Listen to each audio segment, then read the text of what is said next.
Pope Francis की दुनिया से रुहलत पर ताज़ियाती इजलास। बेंगलोर के saint Mary's basilica church Shivajinagar में पोप फ्रांसिस की रुहलत पर ताज़ियाती इजलास मुनक़्क़िद किया गया, जिसमें doctor Jonas Jones, reverend father Joseph, reverend father Albert David, मौलाना Sufi Syed Shah Wali Ba Qadri Chishti, state president of all Karnataka Sufi saints organisation, sisters of Joseph John Bosco Prabhu, pastor Raju Wilfred Mesha, Janardhan Mangalin Jerry Gunashekar, Vasudha Stalin, pastor Venkatesh Nayak, Matthew Asma Khanam Khalil और दीगर हजरात ने शिरकत की। तो आइए देखते हैं I am voice digital news की ये रिपोर्ट।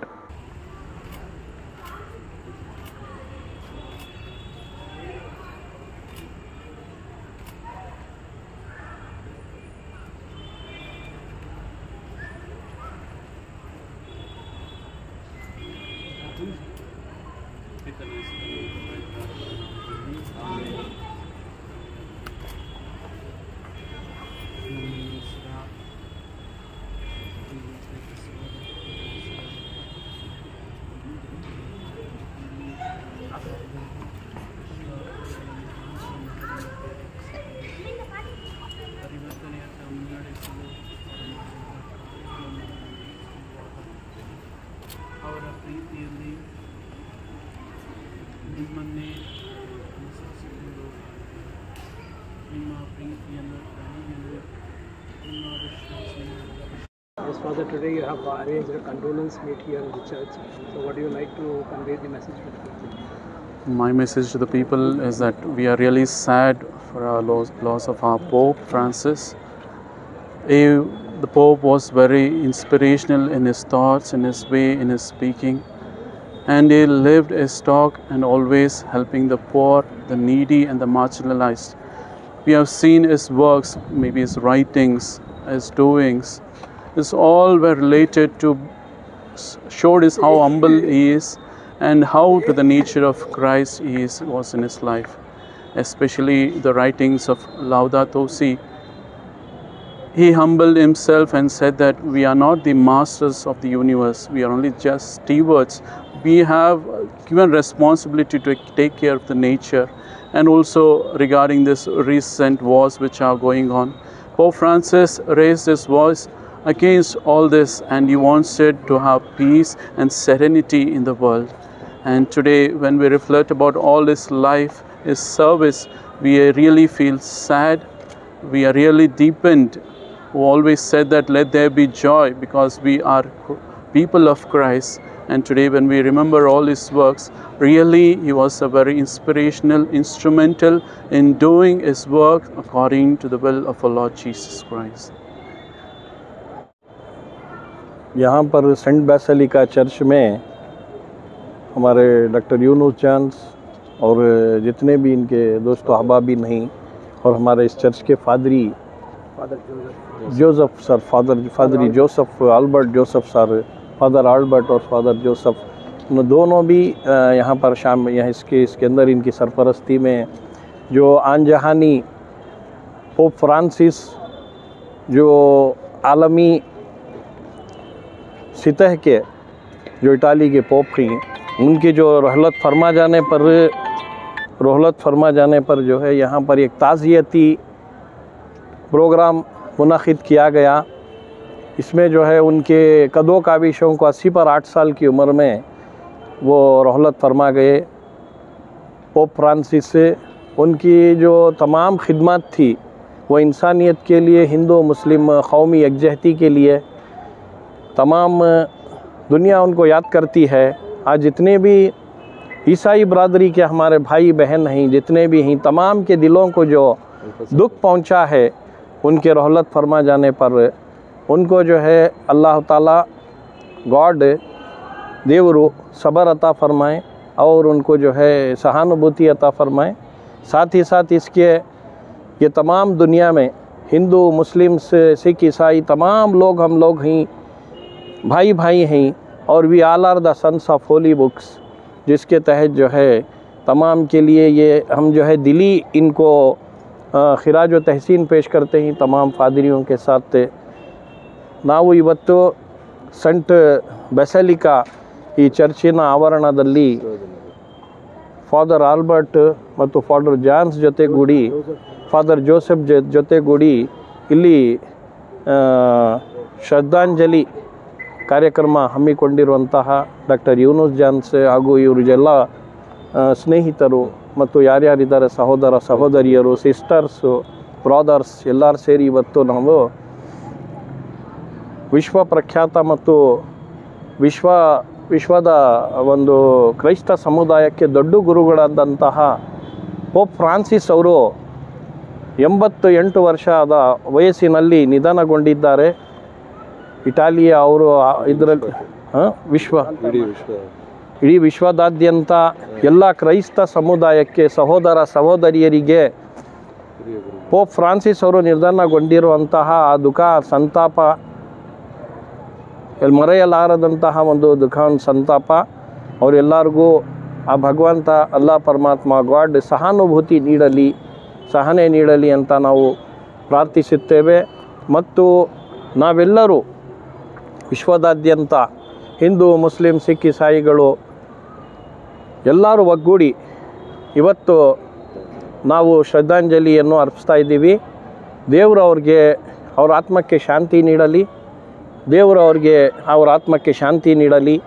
ಎಲ್ಲರೂ ನಾವು ಒಗ್ಗೂಡಿ ಇಲ್ಲಿ ನಾವು ಯೂನಿಟಿ ತೋರಿಸ್ತಾ ಇದ್ದೀವಿ. ನಾವು ಅಖಿಲ ಕರ್ನಾಟಕ ಸೂಫಿ ಸಂತರ ಸಮಾಜದ ರಾಜ್ಯಾಧ್ಯಕ್ಷ ಸೂಫಿ ವಲಿಬಾ ಖಾದಿರಿ ಮತ್ತು ಈ ಫಾದಿರಿಯರು we are the sons of holy books. ಕುರಾನ್ ಇರ್ಬೋದು, ಬೈಬಲ್ ಇರ್ಬೋದು, ಭಗವದ್ಗೀತೆ ಇರ್ಬೋದು, ಎಲ್ಲ ಒಂದೇ, ನಾವೆಲ್ಲರೂ ಒಂದೇ. ನಾವು ಜೊತೆಗೂಡಿ ಒಳ್ಳೆಯ ಕಾರ್ಯವನ್ನು ತನ್ನ ಜೀವನನೇ ತ್ಯಾಗ ಮಾಡಿ ಏಕತೆಗಾಗಿ, ಸಮಗ್ರತೆಗಾಗಿ, ಸಹಬಾಳ್ವೆಗಾಗಿ ಮತ್ತು ಮಾನವೀಯ ಸೇವೆಯಲ್ಲಿ ತೊಡಗಿ ಅವರು ದೇವರ ಪಾಲಿಗೆ ಸೇರಿದ್ದಾರೆ. ಅಂಥ ಒಂದು ಪುಣ್ಯಾತ್ಮರ ಇವತ್ತು ಪುಣ್ಯಾತ್ಮರಿಗೆ ಇವತ್ತು ನಾವು ಹೃದಯಪೂರ್ವಕವಾಗಿ ಶ್ರದ್ಧಾಂಜಲಿಯನ್ನು ನೀಡುತ್ತಾ ಇದ್ದೀವಿ. ಎಲ್ಲ ಕ್ರೈಸ್ತ ಸಮುದಾಯದ ಸಹೋದರ ಸಹೋದರಿಗೆ ಆ ಪರಮಾತ್ಮ ಗಾಡ್ ಸಹಾನುಭೂತಿ ನೀಡಲಿ. Deepest condolence on the passing of Pope Francis, who left for his heavenly abode at the age of 88 years on Easter Monday at his Vatican residence, Casa Santa Marta. May his souls rest in eternal peace, and may his legacy continue to guide the world towards love, unity and compassion. Pope Francis ರವರು ನಿಧನಗೊಂಡಿರೋದು ತೀವ್ರವಾಗಿ ಎಲ್ಲ ಕ್ರೈಸ್ತ ಸಮುದಾಯದ ಸಹೋದರ ಸಹೋದರಿಯರಿಗೂ ಭಾಳ ಮನಸಂತಾಪ ಆಗಿದೆ. ಅಲ್ಲಾ ಪರಮಾತ್ಮ ಗಾಡ್ ದೇವರು ಎಲ್ಲ ಕ್ರೈಸ್ತ ಸಮುದಾಯದ ಸಹೋದರ ಸಹೋದರಿಯರಿಗೂ, ಎಲ್ಲ ವಿಶ್ವದಾದ್ಯಂತ ಪಾದರಿಯರಿಗೂ ಮತ್ತು ಬಿಷಪ್ಗೂ, ಕಾರ್ಡಿನಲ್ಸ್ಗೂ ಎಲ್ಲರಿಗೂ ಸಹಾನುಭೂತಿ ನೀಡಲಿ. ಮತ್ತು ಪೋಪ್ ಫ್ರಾನ್ಸಿಸ್ ರವರ ತ್ಯಾಗ, ಬಲಿದಾನ, ಆದರ್ಶ, ಅವರ ಕಾರ್ಯ ಸಾಧನೆ ನವ ಪೀಳಿಗೆಗೆ, ಯುವ ಪೀಳಿಗೆಗೆ ದಾರಿದೀಪವಾಗಲಿ ಮತ್ತು ಆದರ್ಶವಾಗಲಿ. ನಮಸ್ಕಾರ ಎಲ್ರಿಗೂ. ನಾನು ಡಾಕ್ಟರ್ ಯೂನುಸ್ ಜಾನ್ಸ್ ಅಂತ, ಕರ್ನಾಟಕ ಪ್ರದೇಶ ಕಾಂಗ್ರೆಸ್ ಕಮಿಟಿಯ ಹ್ಯೂಮನ್ ರೈಟ್ಸ್ನ ಉಪಾಧ್ಯಕ್ಷರಾಗಿರ್ತೀವಿ. ಹೀಗಾಗಿ ಅಹಿಂದ ಲೀಡರ್ ಕೂಡ ಆಗಿರ್ತೀವಿ. ಇವತ್ತು ನಮ್ಮ ಕ್ರೈಸ್ತ ನಾಯಕರು, ಇಲ್ಲಿ ಬಂದಿರುವಂಥ ಎಲ್ಲ ಕ್ರೈಸ್ತ ನಾಯಕರು ಮತ್ತು ಫಾದರ್ ಜೋಸೆಫ್, ಫಾದರ್ ಆಲ್ಬರ್ಟ್ ಮತ್ತು ನಮ್ಮ ಸೂಫಿ ಸಂಘದ ಸ್ಟೇಟ್ ಅಧ್ಯಕ್ಷರಾದಂಥ ಸೂಫಿ ವಲಿಬಾ ಖಾದ್ರಿ ಅವರು ಬಂದಿದ್ದರು. ನಾವೆಲ್ಲ ಇಲ್ಲಿ ಚರ್ಚಿನವರೆಲ್ಲ ಸೇರಿ ಇವತ್ತು ನಮ್ಮ ಶ್ರದ್ಧಾಂಜಲಿ ಕಾರ್ಯಕ್ರಮವನ್ನು ಇಲ್ಲಿ ನಮ್ಮ ಪೋಪ್ ಜಗದ್ಗುರುಗಳಾದಂಥ ನಮ್ಮ ಪೋಪ್ ಫ್ರಾನ್ಸಿಸ್ ಅವರಿಗೆ ಸಲ್ಲಿಸಬೇಕು ಅಂತ ಬಂದಿದ್ವಿ.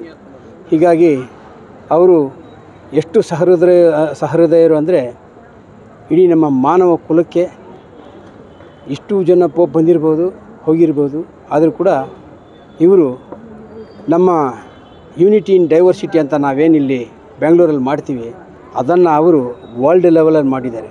Is A world king, is A world spiritual king. ಇವತ್ತು ನಮ್ಮ ಮಧ್ಯದಲ್ಲಿ ಇಲ್ಲ.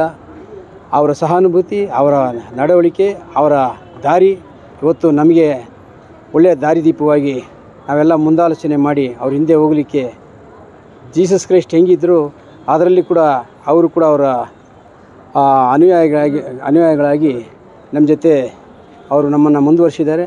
ಇವತ್ತು ಅವ್ರ ಹಿಂದೆ ನಾವು ಹೋಗಿ ಒಂದು ಹಂತಕ್ಕೆ ಅವರು ತಲುಪಿದ್ದಾರೆ ದೇವ್ರ ಹತ್ರ. ನಾವು ಕೂಡ ಯಾವತ್ತಾದರೂ ಒಂದು ದಿವಸ ನಾವು ಈ ಲೋಕವನ್ನು ತ್ಯಜಿಸಿದರೆ ಅವ್ರ ಜೊತೆ ಸೇರಬೇಕು ಅಂತ ಈ ಸಮಯದಲ್ಲಿ ನಾನು ಹೇಳ್ಕೊತೀನಿ. ಯಾಕೆ ಹಾಗೆ ಹೇಳ್ತೀನಿ ಅಂದರೆ, ಎಲ್ಲರೂ ಒಂದು ದಿವಸ ಸತ್ತ ಮೇಲೆ ದೇವ್ರ ಹತ್ರ ಹೋಗಲೇಬೇಕು. ಇವತ್ತು ಅವರು ಮುಂದೆ ಹೋಗಿದ್ದಾರೆ, ನಾವು ಹಿಂದೆ ಹೋಗ್ತೀವಿ. ಆದರೆ ಭಾರಿ ಸಂತಾಪವನ್ನು ನಮ್ಮಲ್ಲಿ ಸೃಷ್ಟಿ ಮಾಡಿ ಹೋಗ್ತಾ ಇದ್ದಾರೆ ಅಂತ ಹೇಳಿ ನನ್ನ ಈ ಶ್ರದ್ಧಾಂಜಲಿಯನ್ನು ಅವರಿಗೆ ಸಲ್ಲಿಸಬೇಕು ಅಂತ ಹೇಳ್ತೀನಿ. ನಮಸ್ಕಾರ. ಕ್ರೈಸ್ತ ಸಭೆಯ ಜಗದ್ಗುರುಗಳಾದ ಪೋಪ್ ಫ್ರಾನ್ಸಿಸ್ ರವರು ತಮ್ಮ 88ನೇ ವಯಸ್ಸಿನಲ್ಲಿ ವ್ಯಾಟಿಕನ್ ಸಿಟಿಯಲ್ಲಿ ನಿಧನ ಹೊಂದಿದ್ದಾರೆ. ಅವರ ನಿಧನದಿಂದ ಇಡೀ ಕ್ರೈಸ್ತ ಸಭೆ ಮಾತ್ರವಲ್ಲ, ಇಡೀ ಜಗತ್ತು ತುಂಬ ಶೋಕದಿಂದ ತುಂಬಿದೆ. ಅವರ ಆತ್ಮಕ್ಕೆ ಶಾಂತಿ ಸಿಗಲೆಂದು ನಾವೆಲ್ಲರೂ ಇವತ್ತು ಈ ಕ್ಯಾಂಡಲ್ ಮಾರ್ಚನ್ನು ಇಟ್ಟುಕೊಂಡಿದ್ದೇವೆ. ಅವರು ಒಂದು ಸಮಾಜ ಸುಧಾರಕರು ಅಂತಲೇ ನಾವು ಹೇಳ್ಬೋದು. ಕ್ರೈಸ್ತ ಸಭೆಗೆ ಮಾತ್ರವಲ್ಲ, ಇಡೀ ಜಗತ್ತಿಗೆ ಅವರು ಮಾಡಿದ ಎಲ್ಲ ಕೆಲಸ ಕಾರ್ಯಗಳಿಗಾಗಿ, ಮಹತ್ ಕಾರ್ಯಗಳಿಗಾಗಿ ನಾವು ಅವರಿಗೆ ವಂದನೆಯನ್ನು ಸಲ್ಲಿಸ್ತೇವೆ, ಕೃತಜ್ಞತೆಯನ್ನು ಸಲ್ಲಿಸ್ತೇವೆ. ಅವರಿಗೆ ಆ ದೇವರು ಖಂಡಿತವಾಗಿ ಅವರ ಆತ್ಮಕ್ಕೆ ಚಿರಶಾಂತಿ ಲಭಿಸಲೆಂದು ನಾವು ಅತಿ ಶೋಕದಿಂದ ಅವರ ಮೇಲಿನ ಪ್ರೀತಿಯಿಂದ, ಗೌರವದಿಂದ ಅವರಿಗಾಗಿ ನಾವು ಇವತ್ತು ಪ್ರಾರ್ಥಿಸುತ್ತೇವೆ. Thank you. Praise the Lord. With a broken heart and with tears in my eyes, sadness in my heart.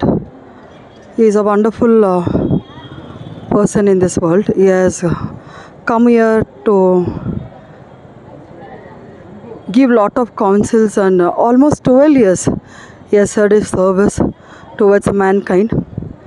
I heard what is about is he was drawn to the needy people especially, and he have counseled all over the world, not only in India but all over the world. He is a man of God, and especially has come for us, and he has served with heart full of service to God, and I am really grateful for his service, and he have left his legacy to follow his fulfills, and what all he has taught us, we have to fulfill that. That is the only goal in this mankind. May his soul rest in peace. I always wish all the people to show the same kind of love where he has taught for us. All glory to the God. My name is Magdalene Jury, Global Women and Child Development Founder. Thank you.